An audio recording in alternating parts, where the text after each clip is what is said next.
सो ये यानी internal wall और दीज कैपिलरीज दे टुगेदर, ठीक है, वो एक दूसरे के साथ मिलकर एक नेट लाइक स्ट्रक्चर बनाते हैं। और उस नेट लाइक स्ट्रक्चर से क्या होता है कि ब्लड का जो प्लाज्मा है वो एक्चुअली फिल्टर होता है। हेलो स्टूडेंट्स, अस्सलाम वालेकुम and good morning once again. So today we will discuss regulatory functions of kidney, ठीक है, यानी kidney actually we are discussing the urinary system of man और ह्यूमन एक्सक्रिएटरी सिस्टम की हम बात कर रहे हैं। सो हमने अपने प्रीवियस वीडियो में, प्रीवियस लेक्चर में स्ट्रक्चर ऑफ नेफ्रॉन को डिस्कस किया था। मैंने आपको बताया था कि नेफ्रॉन जो है हर एक किडनी में तकरीबन 1 मिलियन नेफ्रॉन मौजूद होते हैं। और जैसा कि आपको पता है कि हमारे पास 2 किडनी होती हैं, सो यानी दोनों किडनीज को मिलाकर round about 2 million nephrons present होते हैं, ठीक है। एंड नेफ्रॉन जो था that is the structural and functional unit of kidney. वहाँ पर हमने प्रीवियस लेक्चर में, प्रीवियस वीडियो में उसके कंप्लीट स्ट्रक्चर को ड्रा किया था, देन फाइनली लेबलिंग की थी कि कौन कौन से उसके पार्ट्स होते हैं, एंड समहाउ उसकी फिजियोलॉजी भी वहाँ पर हमने डिस्कस की थी, ठीक। सो आज हम यहाँ पर इस टॉपिक में रेगुलेटरी फंक्शंस ऑफ किडनी में डिटेल में देखेंगे कि एक्चुअली यूरिया फॉर्म किस तरह से होता है, क्योंकि किडनी का मेन काम होता है कि ब्लड से जितनी भी इम्प्योरिटीज़ ब्लड के अंदर होती हैं उनको रिमूव करना, and finally the impurities of blood that are remove that is called as urine, हम उसको यूरिन कहते हैं। So actually we will be discussing the physiology of urine formation. So here we write that physiology of urine formation, okay. So regulatory functions में हम discuss करेंगे actually कि urine जो है वो किस तरह से फॉर्म होता है किडनी के अंदर, यानी इम्प्योरिटीज जो हैं वो ब्लड की किस तरह से रिमूव होती हैं। सो हम स्टेप बाय स्टेप इन चीज़ों को क्लियरली समझने की कोशिश करेंगे, ठीक है। So let us see that what kind of regulatory functions are performed by the kidney. So हम नंबर की अगर बात करते हैं, सो रेगुलेटरी फंक्शंस में जो फर्स्ट फंक्शन है किडनी का that is actually ultra filtration. So the first regulatory function of kidney is ultra filtration, okay.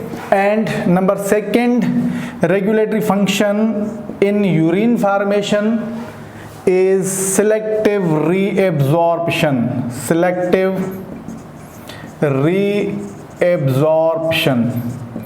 So this is the second step that is done, our second function. Then number third is tubular secretion, okay. So हम इन 3 steps को 1 bye 1 detail में देखेंगे, और यही actually तीनों processes, तीनों steps मिलकर फाइनली यूरिन फॉर्मेशन में हेल्पफुल होते हैं, यानी इन तीनों प्रोसेसेस से गुजरकर ही फाइनली यूरिन बनता है within the kidney, kidney के अंदर, and then that urine is actually excreted out of body. So अगर हम सिंपली फिलहाल इनको बताएं कि एक्चुअली इन स्टेप्स का क्या काम है, क्योंकि हम इनको डिटेल में डील करेंगे, हर एक स्टेप को डिटेल में समझेंगे, हर एक प्रोसेस को डिटेल में समझेंगे। So ultra filtration is actually the filtration of the blood, यानी ब्लड जो है वो जैसे ही नेफ्रॉन के अंदर इंटर होगा, ये मैंने आपको कल बताया था, सो वहाँ पर at the Bowman's capsule and glomerulus there is filtration, यानी वहाँ से क्या होगा, ब्लड के अंदर जितना भी फ्लूइड होता है वो क्या होगा, वो फिल्टर हो जाएगा, यानी वहाँ पर सीव लाइक जो है कैपिलरीज मौजूद होती हैं, उन कैपिलरीज से जो है वो ब्लड सीप होकर नीचे जाएगा, that is known as the filtration, यानी ब्लड प्लाज्मा जो है वो एक्चुअली फिल्टर होगा, फिल्टर होके और बोमेन्स कैप्सूल में एंटर हो जाएगा, that is the ultra filtration. Then selective reabsorption की हम बात कर रहे हैं। सो यहाँ पर मैंने आपको बताया कि अल्ट्रा फिल्ट्रेशन में ब्लड का जो प्लाज्मा है वो फिल्टर हो जाएगा and it will enter into the Bowman's capsule cavity, ठीक है, बोमेन्स कैप्सूल की जो कैविटी है या ट्यूब जो है उसमें इंटर हो जाएगा। Then what happens that the second step in urea formation is selective reabsorption. Selective word का मतलब होता है कि सिलेक्टेड चीज़ों को जो है हम उनकी बात कर रहे हैं, एंड रीअब्जॉर्प्शन मीन्स उनको वापस से रीअब्जॉर्ब करना। सो होता क्या है कि जब अल्ट्रा फिल्ट्रेशन होती है तो ultra filtration is non selective, वो कंप्लीटली जैसे ही जितनी भी चीज़ें वहाँ से गुजर सकती हैं उस सीव से, उन पोर से, उन स्लिट से वो गुजर जाती हैं नीचे। देन क्या होता है उसमें बहुत सारे यूजफुल मटेरियल भी होते हैं, वो हम डिस्कस करेंगे। यानी ब्लड प्लाज्मा से सिर्फ और सिर्फ इम्प्योरिटीज़ या वेस्ट मटेरियल जो है वो सीप आउट नहीं होता into the nephric filtrate, but some important material is also removed, is also actually filtered into the nephric filtrate. So that important material is reabsorbed, वो जो important material है वो reabsorbed होगा। और हमने यहाँ पर वर्ड इस्तेमाल किया है सिलेक्टिव। सिलेक्टिव का मतलब होता है कि वो जो important चीज़ें हैं सिर्फ वो reabsorb की जाएंगी, उसमें जितना बाकी वेस्ट मटेरियल यूरिया, क्रेटिनिन या यूरिक एसिड या जितने और अगर एक्सेसिव मिनरल्स वगैरह मौजूद हैं तो उनको नहीं जो है रीअब्जॉर्ब किया जाएगा। That's why that is selective reabsorption.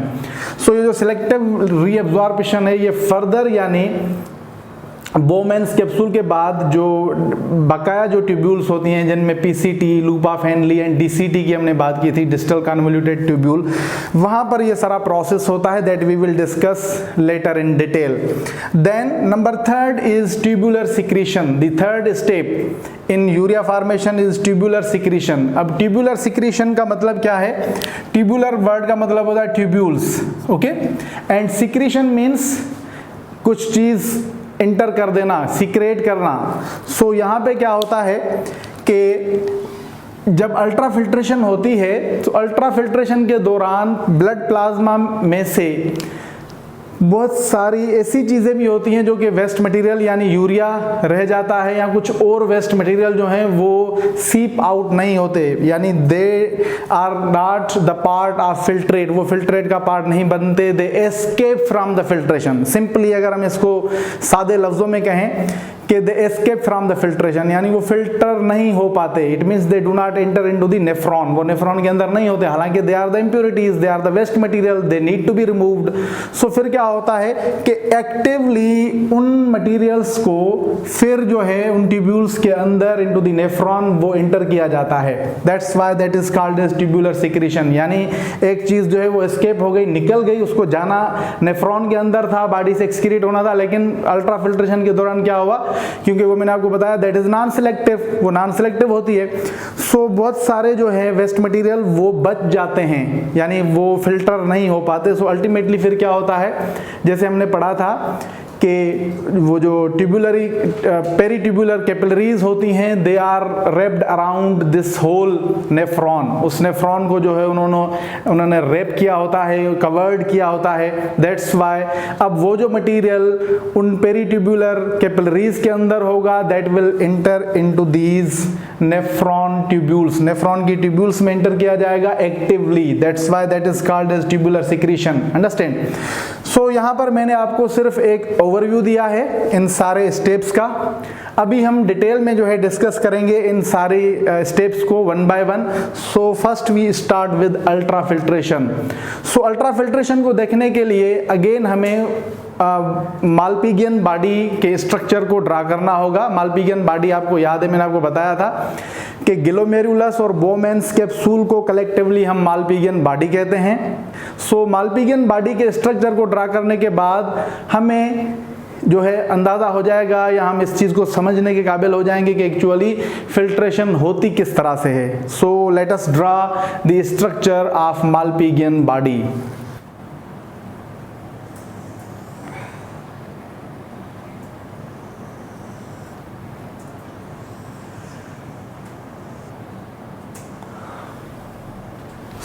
So we have drawn the structure of Bowman's capsule. हमने Bowman's capsule का स्ट्रक्चर को ड्रा किया है।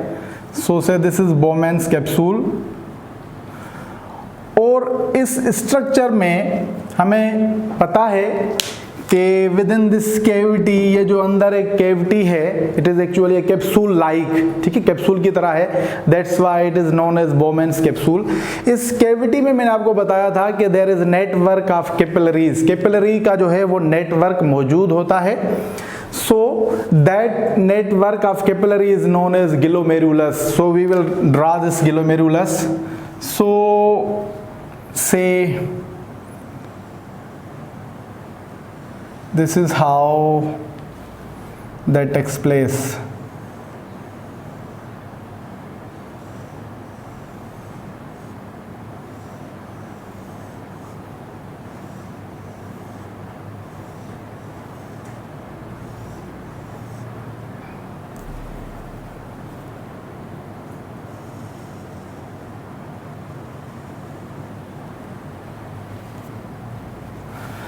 तो यहां पर हमने ग्लोमेरुलस के स्ट्रक्चर को ड्रा किया है। अब आप एक चीज नोट करें कि इस कंप्लीट स्ट्रक्चर को हम मालपिगियन बॉडी कहते हैं। सो अगेन अगर मैं इसको कंप्लीट स्ट्रक्चर को यहां पे लिखूं, that is Malpighian body.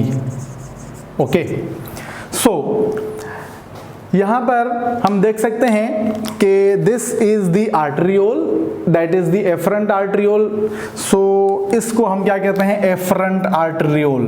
So that is the afferent arteriole. Okay, so afferent arteriole के थ्रू क्या होता है कि blood actually enters into this glomerulus. So blood जो है वो यहां से इंटर होता है within this glomerulus, and that blood is actually passed through these capillaries and then finally it goes back। फिर यहाँ से वापस जाएगा और वापस जाने वाले पार्ट को हम कहते हैं efferent arteriole। so this is the efferent one, efferent arteriole। okay, so यहाँ पर this structure that is glomerulus, ये जो ग्लोमेरुलस का स्ट्रक्चर है यहाँ पर, और टुगेदर विद दिस नेफ्रॉन, ये नेफ्रॉन का ये जो पार्ट है दैट इज नोन, ये जो वाल है अंदर की तरफ और एक वाल आप देख रहे हैं कि बाहर की तरफ है, यानी एक कैप्सूल लाइक स्ट्रक्चर है। So this is the internal wall and this is the external wall. So ये यानी इंटरनल वॉल और दीज कैपिलरीज दे टुगेदर, ठीक है, वो एक दूसरे के साथ मिलकर एक नेट लाइक स्ट्रक्चर बनाते हैं। और उस नेट लाइक स्ट्रक्चर से क्या होता है कि ब्लड का जो प्लाज्मा है वो एक्चुअली फिल्टर होता है। सो जैसे हम फिल्टर करते हैं बहुत सारी चीज़ें मोस्टली, से फॉर एग्जाम्पल, सो जिस तरह से हम अगर चाय की बात करते हैं तो उस चाय में एक तो यानी मिल्क और वाटर वगैरह हम ऐड करते हैं, दैट इज लिक्विड फॉर्म, लेकिन साथ में हम चाय की पत्ती भी डालते हैं, that is a slightly solid one, और उसकी साइज जो है वो बड़ी होती है। सो हमारे पास एक सीव होती है और उस सीव से हम क्या करते हैं, उसको गुजारते हैं। सो अल्टीमेटली क्या होता है, वो जो सॉलिड जो चाय की पत्ती होती है वो अलग हो जाती है, वो वहीं ऊपर रह जाती है। बकाया जो लिक्विड है जो उस पोर से, उन सीव के पोर से गुजर सकता है, वो वहां से गुजर जाएगा। सो सिमिलरली यहाँ पर भी बिल्कुल ऐसे ही किस्म का एक सीव लाइक स्ट्रक्चर बना होता है। सो से अगर हम यहाँ पर ड्रा करें, say for example that this structure is actually like this, यानी हमने इसको ऐसे बनाया है। So actually it is a sieve like किस तरह, so this is just a net like structure, जिस तरह से एक जाली होती है, नेट होती है, बिल्कुल उसी की तरह इसमें कंपार्टमेंट्स होते हैं जिनके थ्रू क्या होता है कि ब्लड का जो प्लाज्मा है वो फिल्टर हो जाता है। So this is actually a net, यानी सिंपली हम इसको यहाँ पर ऐसे बना रहे हैं, but this whole structure will resemble like this net, वो इस नेट की तरह होगा। So this is the structure of net, से ये हमारे पास एक नेट का स्ट्रक्चर है। So most commonly you know this structure, ठीक है। So these are the compartments. अब इन सीव में से, इन कंपार्टमेंट से जो जो चीज़ें गुजर सकती हैं वो गुजर जाएंगी, जो चीज़ यानी इनकी साइज से बड़ी होगी वो जाहिर सी बात है वहाँ से फिल्टर नहीं हो सकती। सो अल्टीमेटली यानी यहाँ पर ये ग्लोमेरुलस और this wall, internal wall of the nephron that is known as visceral wall. So पहले हम इनको थोड़ा यहाँ पर नेमिंग इनकी कर देते हैं यानी लेबलिंग कर देते हैं। सो दिस इंटरनल वाल is what, it is the visceral वाल, visceral wall of nephron, and the wall that is away from this glomerulus or external to that wall is known as parietal wall। ठीक है, सो ये वाल parietal है and this वाल is visceral wall.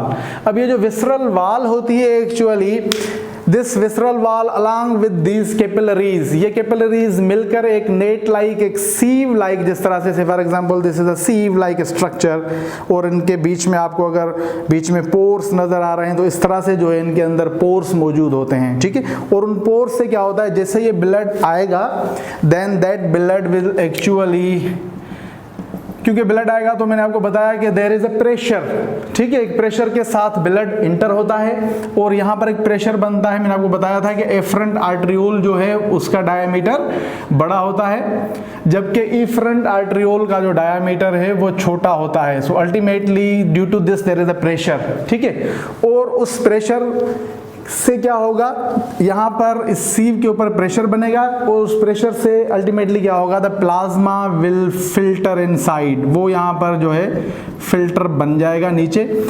सो अगर further हम थोड़ा इसको डिटेल में जाएंगे एक्चुअली ये सीव लाइक स्ट्रक्चर कैसे बनता है, अगर समझने की कोशिश करें कि सर वैसे तो हमें ये बिल्कुल कंप्लीट आपने ये जो स्ट्रक्चर बनाया है यहाँ पर कोई भी गैप नहीं है और हमें गैप नज़र नहीं आ रहा, फिर ये ब्लड कैसे फिल्टर हो जाएगा, और यहाँ पर अगर सेल मौजूद होते हैं तो सेल्स के बीच में क्या गैप होता है। सो इस चीज़ को समझने के लिए हम अगर इस स्ट्रक्चर को यहाँ पर थोड़ा फर्दर और डिटेल में देखें तो हमें ये चीज़ फिर इजीली समझ में आ जाएगी कि एक्चुअली ये नेट लाइक स्ट्रक्चर किस तरह से बनता है। So let us draw this one structure again here.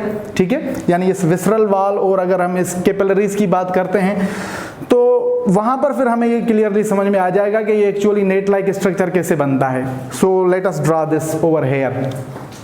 So say for example हम इस स्ट्रक्चर को फर्दर डिटेल में यहाँ पर थोड़ा बनाने की कोशिश कर रहे हैं। ठीक है बेटा, सो फिर हमें ये क्लियरली समझ में आ जाएगा कि एक्चुअली व्हाट हैपेंस देयर। अब जैसे हमने यहाँ पर ये स्ट्रक्चर बनाया है दिस स्ट्रक्चर, सो मैंने आपको बताया कि यहाँ पर विसरल वाल होती है, यानी this wall that is the internal wall that is attached with the capillaries. So उसके सेल्स जो हैं वो डिफरेंट होते हैं और इस पेराइटल वाल के सेल डिफरेंट होते हैं। ठीक है, so we have to focus on this structure, हमें इस स्ट्रक्चर को फोकस करना है क्योंकि हमें अंदाजा होगा, हमें पता होगा कि किस तरह से जो है सीव लाइक स्ट्रक्चर होता है। So let us see these cells which are present inside, these cells are said to be the podocytes. इन सेल्स को हम क्या कहते हैं, पोडोसाइट्स। सो अगर हम यहाँ पर नेफ्रॉन का स्ट्रक्चर ड्रा करें अगेन,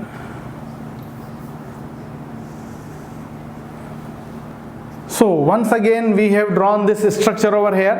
लेकिन यहाँ पर अब हम थोड़ा डिफरेंटली जाएंगे कि ये जो हमने यहाँ पर एक्चुअली स्ट्रक्चर ये ड्रॉ किया है visceral wall, that is actually made up of special cells which cells are known as podocytes. उन सेल्स को हम पोडोसाइट्स कहते हैं। सो यहाँ पर हम उन पोडोसाइट सेल्स को बना रहे हैं। So say these are the podocyte cells, actually they have some projections. ठीक है, इनमें ब्रांचिंग होती है। These cells are actually slightly branched, इनका जो साइटोप्लाज्म है वो ब्रांच्ड होता है, that's why they are known as podo. Podo means feet, so they have amoeboid like structure. ठीक है, पोडोसाइट्स। सो इन पोडोसाइट्स के बीच में हम जब इनको ड्रा करते हैं तो we actually show some gap. ठीक है, सो यहाँ पर ये पोडोसाइट्स हम बना रहे हैं, these are the podocytes।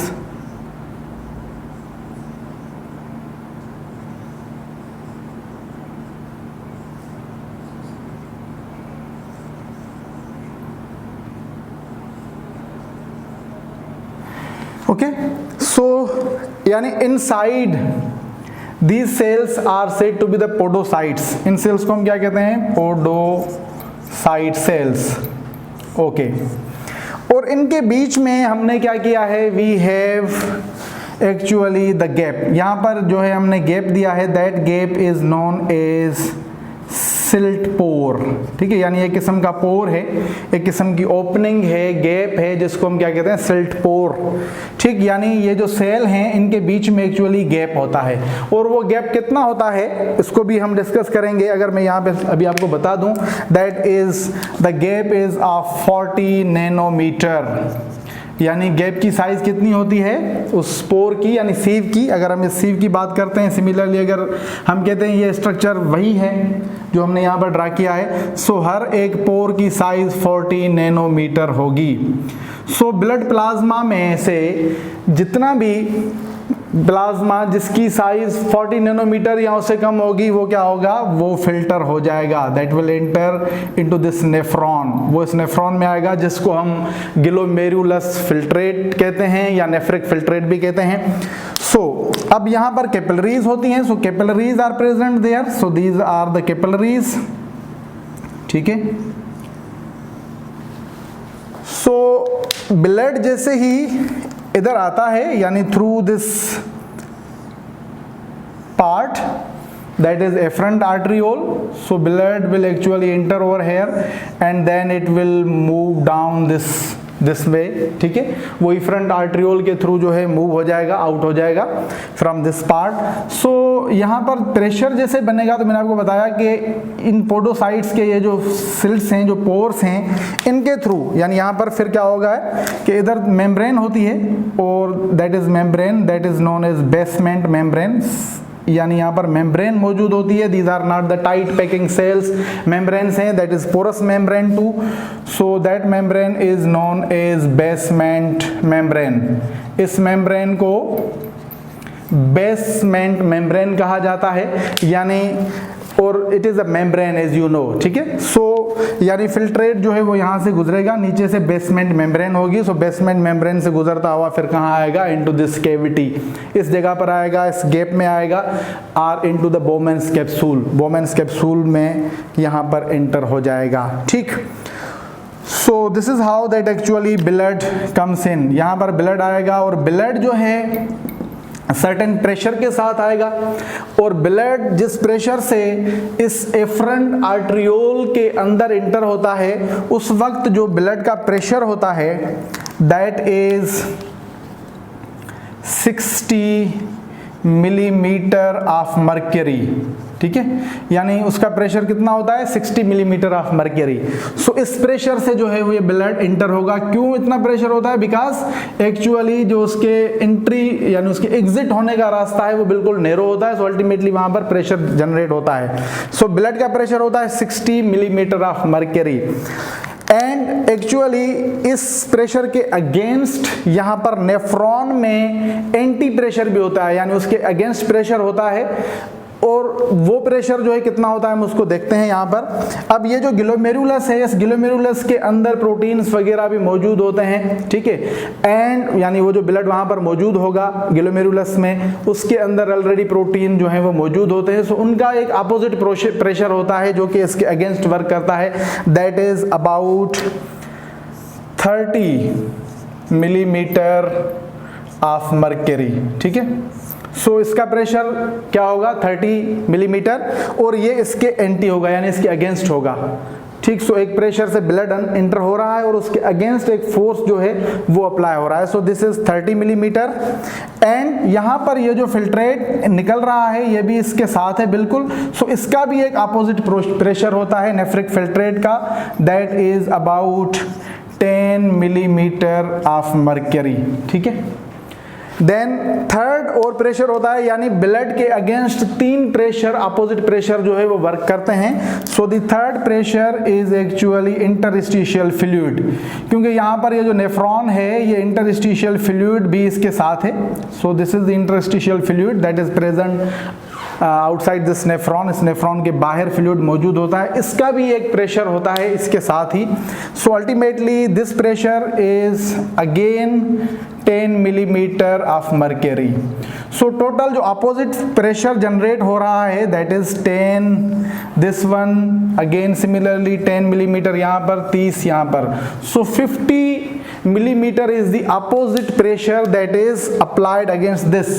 So remaining बाकी यानी 60 मिलीमीटर जो है of mercury is the pressure of blood and ultimately उसके अपोजिट जो प्रेशर है वो 50 है. सो हम 60 से 50 माइनस करेंगे तो अल्टीमेटली क्या होगा कि यहाँ पर अब जो एग्जैक्ट जो प्रेशर होगा ब्लड का वो कितना होगा 10 मिलीमीटर ऑफ मर्करी. सो ये भी समटाइम्स जो है क्वेश्चन आस्क किया जाता है. So do understand this, try to understand this कि एक्चुअली जो ब्लड फ्लो करता है जिस प्रेशर से वो होता है 60 मिलीमीटर ऑफ मर्करी और यहां पर जो ग्लोमेरुलस के पर यानी उस साइड पर उस जगह पर जो प्रेशर अब होगा क्योंकि उसके अपोजिट जो है प्रेशर वो भी जनरेट हो रहा है. सो अल्टीमेटली अगर हम यहां पर 60 से 50 माइनस करेंगे so ultimately there is 10 millimetre of mercury that is the pressure which is in the glomerulus. so इस प्रेशर की वजह से क्या होता है कि there is a filtration. ठीक है. so यहाँ पर क्या होगा this will seep down over here. understand. so अगर हम फर्दर यानी यहाँ पर हमने बात की ब्लड के प्रेशर की कि ब्लड जो है वो कैसे और कितने प्रेशर के साथ जो है वो आता है एंड देन फाइनली उसके अपोजिट प्रेशर्स की हमने बात की और टोटल जो है ग्लोमेरुलस के प्रेशर को हमने यहाँ पर देखा. ठीक है. अगर फर्दर हम इस स्ट्रक्चर को यानी ये जो हमने पोडोसाइट्स बनाए हैं और यहाँ से भी जो है वो काफ़ी सारी चीज़ें क्लियर नहीं है स्ट्रक्चर के हिसाब से कि एक्चुअली ये सेल ऐसे तो बिल्कुल नहीं होंगे. सो होता क्या है अगर हम फर्दर इसको और डिटेल में देखें इस स्ट्रक्चर को कि एक्चुअली ये पोडोसाइट्स जो हैं वो किस तरह से कैपिलरीज के साथ इंटरेक्ट करते हैं. Actually they are interactive with the capillaries यानी they are bind with these capillaries. So हम अगर उस स्ट्रक्चर को यहाँ पर ड्रा करेंगे तो हमें ये फर्दर और क्लियर हो जाएगा. सो let us draw the structure of this visceral part again in detail. So अब हम यहाँ पर इस स्ट्रक्चर को मैंने आपको बताया डिटेल में थोड़ा और फर्दर ड्रा कर रहे हैं ताकि हमें जो है इस नेट लाइक स्ट्रक्चर को यानी ये सीव किस तरह से बनती है और पोडोसाइट जो है वो किस तरह से इंटरएक्ट करता है विद द ब्लड कैपिलरीज वो हम स्ट्रक्चर यहाँ पर ड्रा करेंगे तो हमें फिर एक्चुअली वो क्लियर अंदाज़ा हो जाएगा कि किस तरह से जो है वो एक्चुअली ये पूरे का पूरा स्ट्रक्चर वहाँ पर जो है बेसमेंट पर बनता है. सो सबसे पहले अगर हम कहेंगे दिस इज द कैपिलरी, अगर हम कैपिलरी को यहाँ पर बनाएं that is the blood capillary and this is the podocyte. ये पोडोसाइट है एंड पोडोसाइट का जो सेल है वो मैंने आपको बताया it is the cell that is present in the visceral wall of nephron. Okay. और ये जो सेल है दैट इज एक्चुअली ब्रांच्ड और ये जो ब्रांचिंग है दैट इंटर्स इनटू दिस कैपिलरी यानी ये पोडोसाइट जो है वो सिर्फ और सिर्फ उधर वॉल में नहीं होता बल्कि इसकी जो ब्रांचेस हैं वो इंटर हो जाती हैं कैपिलरी वॉल के अंदर यानी दे आर इंटरमिंगल्ड एक स्ट्रक्चर बनाते हैं. So this is how that this structure actually looks like. ठीक है. सो यहाँ पर ये एक स्ट्रक्चर है that structure is of podocyte. So ये पोडोसाइट जो है वो अंदर इंटर हो जाता है यानी this podocyte is actually a branched structure क्यों यानी इसका जो साइटोप्लाज्म है वो एक्सटेंडेड होता है. So do understand this that podocyte is actually intermingled with the capillary. So यहाँ पर कैपिलरी के अंदर आएगा. Then again say for example we have another podocyte. ठीक है. यहाँ पर हम दूसरा पोडोसाइट बना रहे हैं. So there are so many podocyte present there and this podocyte will move around like this.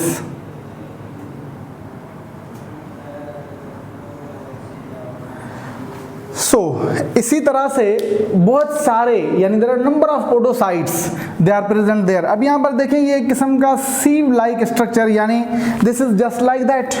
ये अंदर जो है एक दूसरे के साथ पोडोसाइट के जो एक्चुअली एक्सटेंशंस हैं जो उसका साइटोप्लाज्म है साइटोप्लाज्म की मेम्ब्रेन यानी एक्चुअली सेल मेम्ब्रेन वो एक दूसरे के बिल्कुल अराउंड रेप अराउंड हो गई यानी वो जो गैप होता है between the cells of the capillary वहाँ पर वो एक्चुअली गैप थोड़ा लार्ज होता है. उसको भी हम यहाँ पर ड्रा करेंगे कि कैपिलरी के जो एक्चुअली सेल्स होते हैं उनके बीच में गैप ज़्यादा होता है. ठीक है.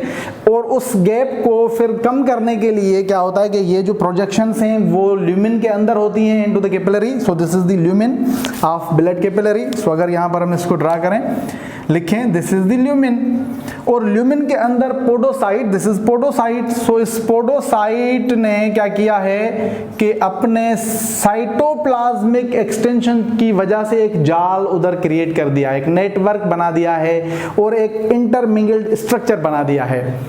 सो वो स्ट्रक्चर क्यों बनाया? क्योंकि उन कैपिलरी के बीच में का जो गैप है वो बहुत ज़्यादा है, उसको कम करना है। क्योंकि अगर ज़्यादा गैप होगा तो फिर तकरीबन ब्लड का सारा जो है प्लाज्मा और इवन लार्ज प्रोटीन्स वगैरह, जो बड़े प्रोटीन्स होते हैं वो भी सीप करने, इवन सेल्स में सीप, वहाँ से सेल्स जो हैं अपना वो भी सीप हो सकते हैं। सो इसीलिए क्या होता है कि ये जो गैप है, अब ये यहाँ पर आप देख रहे हैं, this is the gap there. So I am talking about this gap. Similarly ऐसे बहुत सारे और होंगे, दिस इज गैप, इसके अंदर फिर जो है फर्दर एक और पोडोसाइट होगा।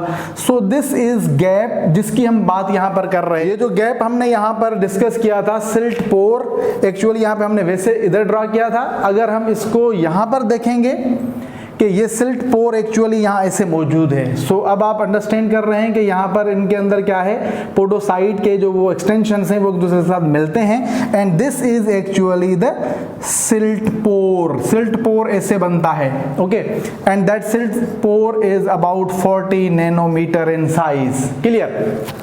सो अगर फर्दर हम इसको ब्लड की कैपिलरी को अगर और ल्यूमिन को बनाकर और देखें कि अब ये एक्चुअली स्ट्रक्चर लुक कैसे करेगा, क्योंकि हमने तो अंदर जाके इसके स्ट्रक्चर को ड्रा किया है।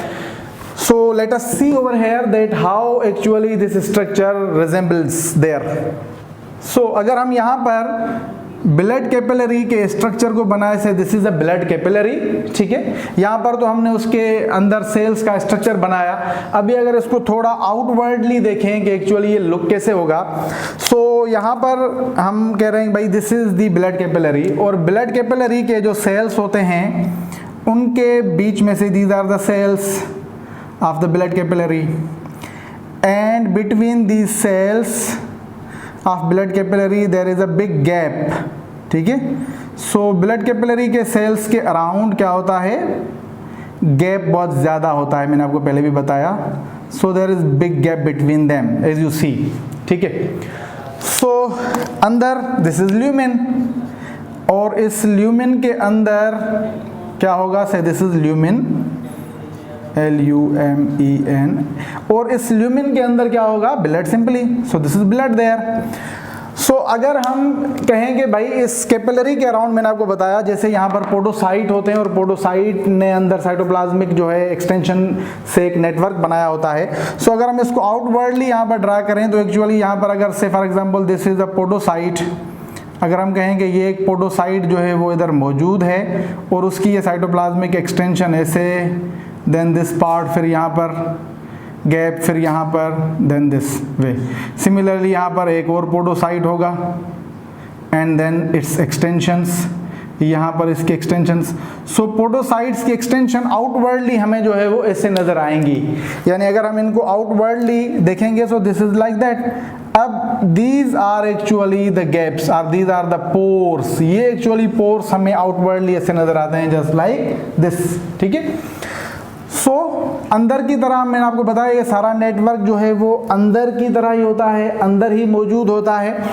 So this is how that blood actually moves out through these pores. So capillaries are actually covered by these podocytes, वो इन podocytes, and then it their extension, then there is another podocyte. So throughout this capillary, ठीक है, इस पूरी capillary जो है that is covered with the podocytes, and podocytes have the intermingled structure there inside. So ये क्यों हुआ, क्योंकि यहाँ पर ये जो गैप है एक्चुअली इनके बीच में, वैसे यहाँ पर आप देखें कि गैप बहुत ज़्यादा है सेल्स के अंदर, लेकिन जब ये साइटोप्लाज्मिक एक्सटेंशन यहाँ पर आ गई है तो अब क्या हुआ कि गैप रिड्यूस हो चुका है, यानी उसका जो पोडोसाइट का जो साइटोप्लाज्म है उसने कवर किया, और जहाँ पर उसका गैप है, जैसे यहाँ पर ये जो गैप बनता है सिर्फ वो जगह जो है वो ओपन रहेगी।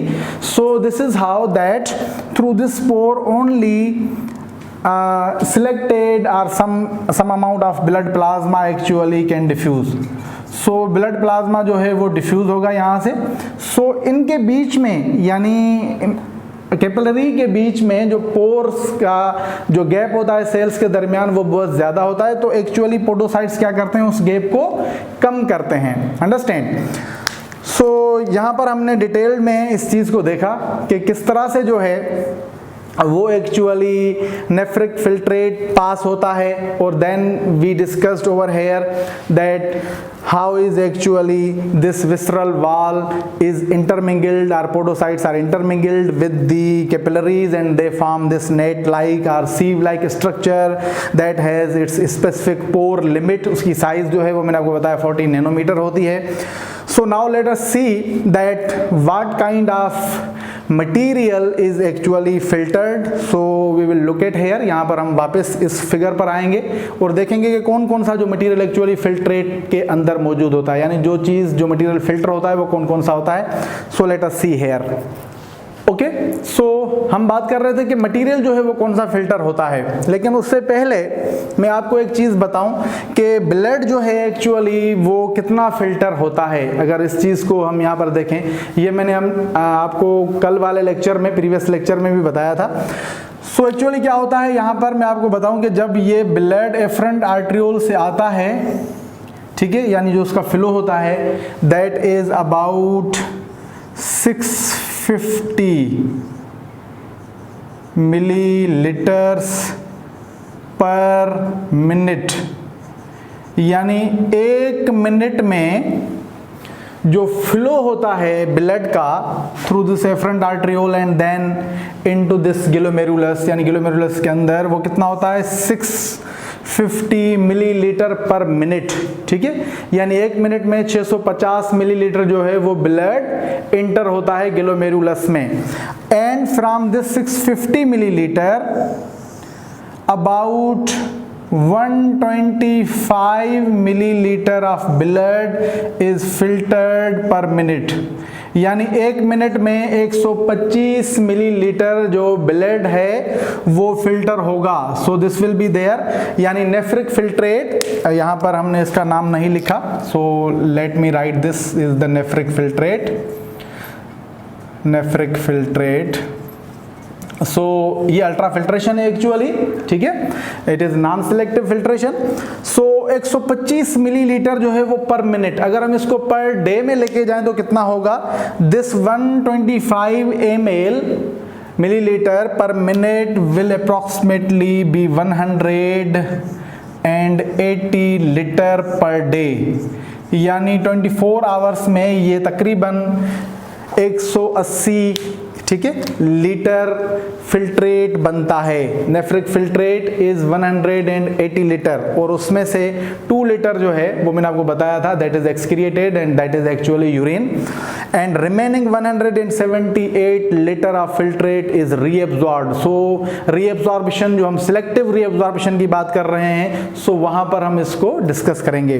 सो now let us see that what kind of material is actually present in this filtrate. ये जो हमने फिल्ट्रेट की बात की है कि 180 लीटर फिल्ट्रेट, ये बहुत बड़ा वॉल्यूम होता है, ठीक है, एंड एक्चुअली ये कंटिन्यूअसली होता रहता है और वापस रीअब्जॉर्प्शन भी होती रहती है। So that's why there is no difference. हम एक अंदाज़ा बता रहे हैं कि 24 आवर्स में इस कैलकुलेशन के हिसाब से तकरीबन ये इतना बनता है, और वापस जो है 178 लीटर जो है रीअब्जॉर्ब होता है।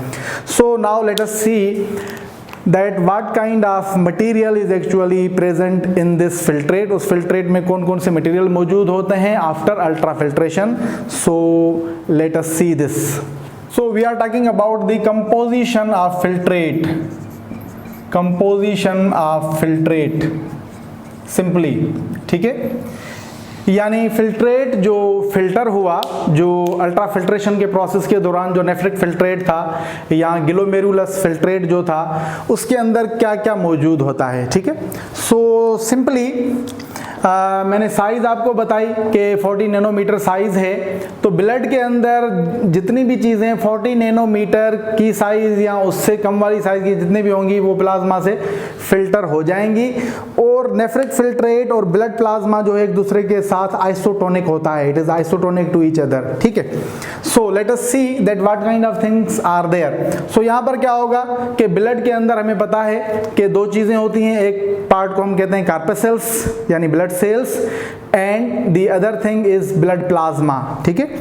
सो ब्लड कार्पेसेल्स में red blood cell, white blood cell and platelets मौजूद होते हैं। They are actually large cells, so they are not going to pass out from these filtrates, ठीक है। उन ट्यूब से, उन सीव से जो है, उन पोर से वो पास नहीं होते, और सिमिलरली लार्ज प्रोटीन्स भी वहां से पास नहीं होते, so they do not pass from that, वो ब्लड के अंदर ही रहते हैं एंड इफरेंट आर्ट्रियोल के साथ गुजर कर and then finally they go back into the circulation. Remaining अब वहां से जो चीजें एक्चुअली फिल्ट्रेट का पार्ट बनेगी, these things are say for example in large quantity water, ठीक है, पानी जो है वो बहुत ज्यादा क्वांटिटी में होता है। Then glucose, okay, is also the part of the nephric filtrate. Then certain amino acids, ठीक है, अमाइनो एसिड्स भी फिल्ट्रेट का पार्ट होते हैं। Then sodium, potassium ions, these are also the parts, for example calcium ions, these are also part, bicarbonate ions, ठीक है। So these are the some important actually are useful substances which are the part of this filtrate। इसके साथ साथ इस filtrate के अंदर जो चीज़ जो यूजलेस है, जो वेस्ट है, जो इम्प्योरिटी है, उनकी अगर हम बात करें, सो देयर इज यूरिया, ठीक है, urea is present. Then uric acid, so हमारी बॉडी में यूरिक एसिड भी बनता है and that uric acid is also part of this filtrate. And certain other nitrogenous waste like creatinine etc, they are present there। so यहाँ पर जैसा कि हम जानते हैं कि water is somehow important, it is very important part, very important actually part of our body, so that is reabsorbed। Glucose is also reabsorbed, amino acids are also reabsorbed. और इन साल्ट्स में अगर साल्ट्स जो है उनकी concentration body में उनकी limit से ज़्यादा है तो फिर बहुत सारे साल्ट्स जो है वो रिमूव भी किए जाते हैं, लेकिन अगर वो कंसंट्रेशन उन साल्ट्स की जो है बॉडी में रिक्वायर्ड लिमिट में है तो फिर they are also reabsorbed. So lot of number of these salts, these minerals is reabsorbed during the selective reabsorption process, ठीक है। सो ये सारे का सारा कहाँ पर रीअब्सॉर्ब होगा, that is during selective reabsorption. And these bicarbonate ions also, so ये जो है रीअब्सॉर्ब होंगे। अच्छा, एक और बात यहाँ पे मैं आपको बताऊं कि certain vitamins are also present there. So यानी फिल्ट्रेट में विटामिन्स भी होते हैं।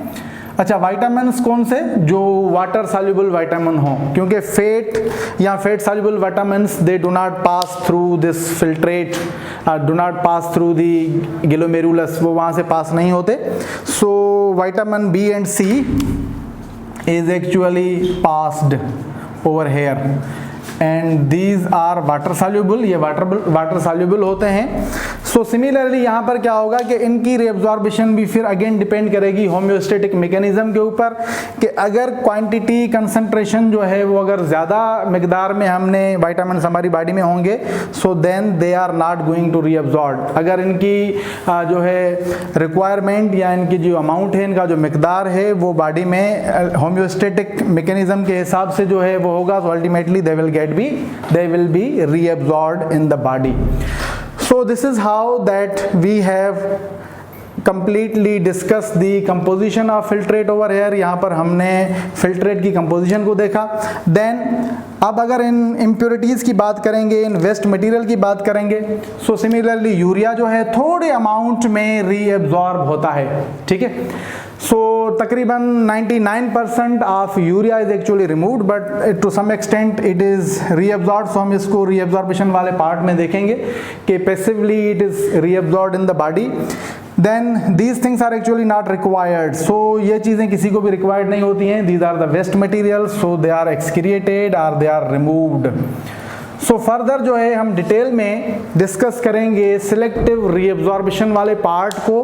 तो वहाँ पर हम देखेंगे कि एक्चुअली ये जितने भी हमने चीज़ें देखी हैं, वाटर है, ग्लूकोज है, अमाइनो एसिड हैं, मिनरल्स हैं, वाइटामिन्स हैं, ये एक्चुअली नेफ्रॉन के कौन से पार्ट में इनकी रीअब्जॉर्प्शन होती है और किस तरह से रीअब्जॉर्प्शन होती है। Then finally the last part that is tubular secretion, कि ट्यूबुलर सिक्रीशन जो है वो पार्ट, वो मटेरियल जो एस्केप हो गया था फिल्ट्रेशन के प्रोसेस के दौरान, उसको फिर एक्टिवली जो है इंटर किया जाता है into the cavity of nephron or into the lumen of nephron or into the tubules of nephron. So finally जो हमारे पास प्रोडक्ट बन जाएगी that is known as the urine, हम उसको यूरिन कहेंगे। So physiology of urine का जो first part है, physiology of urine formation का जो फर्स्ट पार्ट है that is ultrafiltration, वो आज हमने कवर किया। So hopefully remaining जो इसके पार्ट्स हैं वो हम इसके नेक्स्ट वीडियो में डिस्कस करेंगे।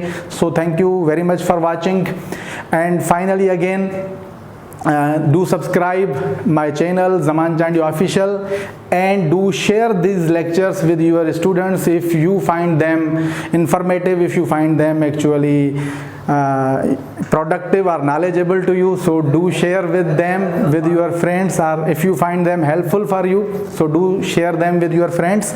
Thank you very much for watching and till then bye bye. See you in our next video, in our next lecture. Thank you.